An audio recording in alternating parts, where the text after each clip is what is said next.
Exam दौर channel पर स्वागत है। लाइक करें हमारी वीडियोज़ को और साथ ही सब्सक्राइब करें और बेल आइकन को दबाएं ताकि आपको नए नए वीडियोज़ मिलते रहें। हेलो फ्रेंड्स, एग्ज़ाम द्वार चैनल में आप सभी का स्वागत है। आज है 22 सितंबर 2020 और 22 सितंबर 2020 के हिंदी करंट अफेयर्स के साथ मैं फिर से हाजिर हूँ। तो चलिए शुरू करते हैं आज का अपना करंट अफेयर्स। और आज का पहला करंट अफेयर्स है, हाल ही में किस देश के पूर्व प्रधानमंत्री जॉन टनर का 91 वर्ष की उम्र में निधन हो गया है। और इसके ऑप्शन है कनाडा, नेपाल, जापान या रूस। और इसका सही आंसर होगा ऑप्शन ए कनाडा। चलिए जानते हैं इसके बारे में। तो कनाडा के पूर्व प्रधानमंत्री जॉन टनर का टोरंटो में निधन हो गया। वे 91 वर्ष के थे। उन्होंने साल 1984 में देश के 17वें प्रधानमंत्री के रूप में शपथ ली थी। टनर का जन्म 1929 को इंग्लैंड में हुआ था। उन्होंने 1962 में कनाडा की राजनीति में प्रवेश किया और लिबरल पार्टी के लिए मॉन्ट्रियल सीट जीत हासिल की। किस पार्टी के लिए? तो लिबरल पार्टी के लिए। चलिए देखते हैं आज का दूसरा करंट अफेयर्स। अंतर्राष्ट्रीय मुद्रा कोष यानी IMF, इंटरनेशनल मॉनेटरी फंड, इसका फुल फॉर्म होता है इंटरनेशनल मॉनेटरी फंड यानी IMF, यानी हिंदी में उसे अंतर्राष्ट्रीय मुद्रा कोष के नाम से जाना जाता है। तो अंतर्राष्ट्रीय मुद्रा कोष के कार्यकारी निदेशक का सलाहकार किसे नियुक्त किया गया है? और इसके ऑप्शन है अनिल अग्रवाल, सीमांचल दास, राहुल सचदेवा या मोहन त्यागी। और इसका सही आंसर होगा ऑप्शन बी सीमांचल दास। चलिए जानते हैं इसके बारे में। तो सीमांचल दास को अंतर्राष्ट्रीय मुद्रा कोष यानी IMF के कार्यकारी निदेशक का सलाहकार नियुक्त किया गया है। सीमांचल दास 1988 बैच के भारतीय राजस्व सेवा यानी आयकर के अधिकारी हैं। दास IMF के कार्यकारी निदेशक के सलाहकार के तौर पर 3 साल तक काम करेंगे। कितने साल के लिए? 3 साल के लिए। सीमांचल दास वर्तमान समय में इन्फोर्समेंट डायरेक्टरेट यानी ED के प्रमुख निदेशक हैं। सीमांचल दास 2014 से 2017 तक पूर्व वित्त मंत्री अरुण जेटली के निजी सचिव के तौर पर भी कार्य कर चुके हैं। कौन? सीमांचल दास। चलिए चलते हैं आज का तीसरा करंट अफेयर्स की तरफ। अंतर्राष्ट्रीय शांति दिवस निम्न में से किस दिन मनाया जाता है? कौन सा अंतर्राष्ट्रीय शांति दिवस? तो ये ऑप्शन है 10 मार्च, 12 अप्रैल, 21 सितंबर या 15 जून। तो अंतर्राष्ट्रीय शांति दिवस कब मनाया जाता है? तो ये मनाया जाता है ऑप्शन सी 21 सितंबर को मनाया जाता है। चलिए चलते हैं इसकी व्याख्या की तरफ। हर साल 21 सितंबर का दिन दुनिया भर में अंतर्राष्ट्रीय शांति दिवस के तौर पर मनाया जाता है। इस दिन को मनाने का मुख्य उद्देश्य यह है कि अंतर्राष्ट्रीय स्तर पर सभी देशों और नागरिकों के बीच शांति व्यवस्था कायम रहे और अंतर्राष्ट्रीय संघर्ष एवं झगड़ों से निपटारा हो सके। चलिए चलते हैं अगले करंट अफेयर्स यानी चौथे करंट अफेयर्स की तरफ। हाल ही में किस देश में कोरोना के बढ़ते संक्रमण के कारण दूसरी बार देशव्यापी लॉकडाउन लगाया गया है? और इसके ऑप्शन है भारत, चीन, रूस या इजराइल। तो वो कौन सा देश है जिसमें दूसरी बार देशव्यापी लॉकडाउन लगाया गया है? तो ये लगाया गया है ऑप्शन डी इजराइल में। चलिए जानते हैं इसकी व्याख्या। इजराइल में कोरोना के बढ़ते संक्रमण के कारण दूसरी बार देशव्यापी लॉकडाउन लगाया गया है। देशव्यापी करने का अर्थ है पूरे देश में। इसका उद्देश्य देश में कोरोना वायरस के बढ़ते मामलों पर लगाम लगाना है। इजराइल में पहला लॉकडाउन मार्च और अप्रैल में लागू किया गया था। इजराइल में पिछले कुछ महीनों में कोरोना वायरस को लेकर स्थिति लगातार खराब हुई है। चलिए चलते हैं अगले करंट अफेयर्स की तरफ।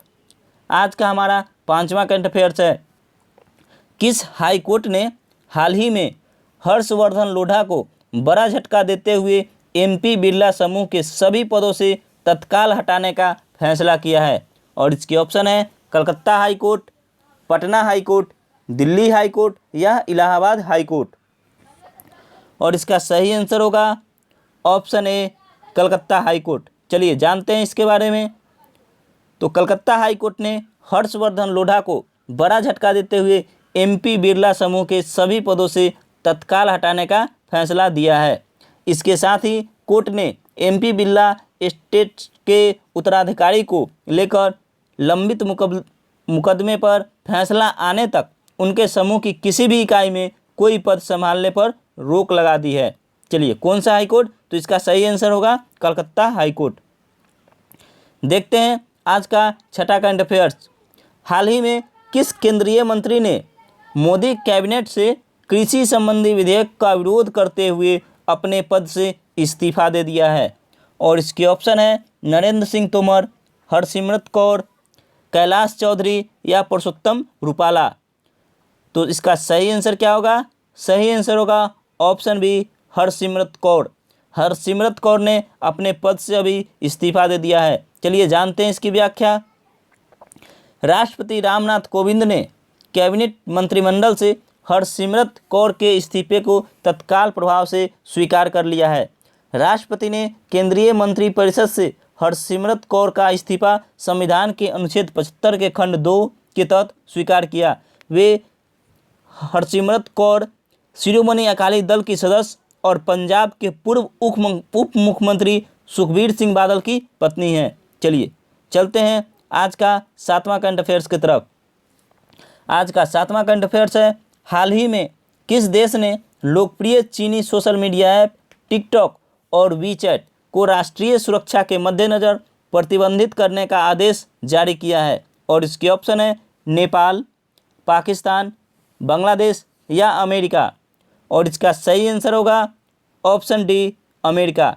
कुछ दिन पहले भारत ने भी टिकटॉक और वीचैट पे प्रतिबंध लगा दिया था और अब अमेरिका ने ये प्रतिबंध लगाया है। आइए जानते हैं इसके बारे में। अमेरिका ने हाल ही में लोकप्रिय चीनी सोशल मीडिया ऐप टिकटॉक और वीचैट को राष्ट्रीय सुरक्षा के मद्देनज़र प्रतिबंधित करने का आदेश किया है। इसके तहत कुछ हफ्ते पहले भारत ने भी देश की संप्रभुता, अखंडता और सुरक्षा के लिए चीनी के कई ऐप पर रोक लगा दी थी। चलिए चलते हैं आज का आठवां करंट अफेयर्स की तरफ। और आज का हमारा आठवां करंट अफेयर्स है, रॉ के पूर्व प्रमुख अनिल धस्माना को कितने साल के लिए राष्ट्रीय तकनीकी अनुसंधान संगठन यानी NTRO का नया अध्यक्ष बनाया गया है? और इसके ऑप्शन है 5 साल, 4 साल, 3 साल या 2 साल। तो इसका सही आंसर क्या होगा? सही आंसर होगा ऑप्शन डी 2 साल। चलिए जानते हैं इसके बारे में। अनुसंधान और विश्लेषण विंग रॉ के पूर्व प्रमुख अनिल धस्माना को 2 साल के लिए राष्ट्रीय तकनीकी अनुसंधान संगठन यानी NTRO का नया अध्यक्ष बनाया गया है। NTRO तकनीकी संस्था है जिन पर भूस्थानिक और सैटेलाइट तस्वीर की जिम्मेदारी होती है। यह संस्था भारत सरकार के अधीन काम करती है। कौन? NTRO। चलिए चलते हैं आज का अगले करंट अफेयर्स की तरफ। भारत ने कोविड-19 महामारी के अर्थव्यवस्था पर पड़े प्रभाव से निपटने हेतु मालदीव को कितने करोड़ डॉलर की वित्तीय सहायता उपलब्ध कराई है? और इसके ऑप्शन है 25 crore dollar, 15 crore dollar, 20 crore dollar या 30 करोड़ डॉलर। इसका सही आंसर होगा ऑप्शन ए 25 करोड़ डॉलर। चलिए जानते हैं इसके बारे में। तो भारत ने कोविड-19 महामारी की अर्थव्यवस्था पर पड़े प्रभाव से निपटने में मदद हेतु मालदीव को 25 करोड़ डॉलर की वित्तीय सहायता उपलब्ध कराई है। यह सहायता भारतीय स्टेट बैंक यानी SBI माले को ट्रेजरी बॉन्ड की बिक्री के जरिए उपलब्ध कराई गई। भुगतान को लेकर ट्रेजरी बिल की अवधि 10 साल है। चलिए देखते हैं आज का 10वां करंट अफेयर्स। हाल ही में किस राज्य सरकार ने मुख्यमंत्री महिला उत्कर्ष योजना यानी MMUY का शुभारंभ किया है? और इसके ऑप्शन है दिल्ली, पंजाब, गुजरात या बिहार। और इसका सही आंसर होगा ऑप्शन सी गुजरात। चलिए जानते हैं इसके बारे में। तो गुजरात सरकार ने मुख्यमंत्री महिला उत्कर्ष योजना यानी MMUY का शुभारंभ किया है।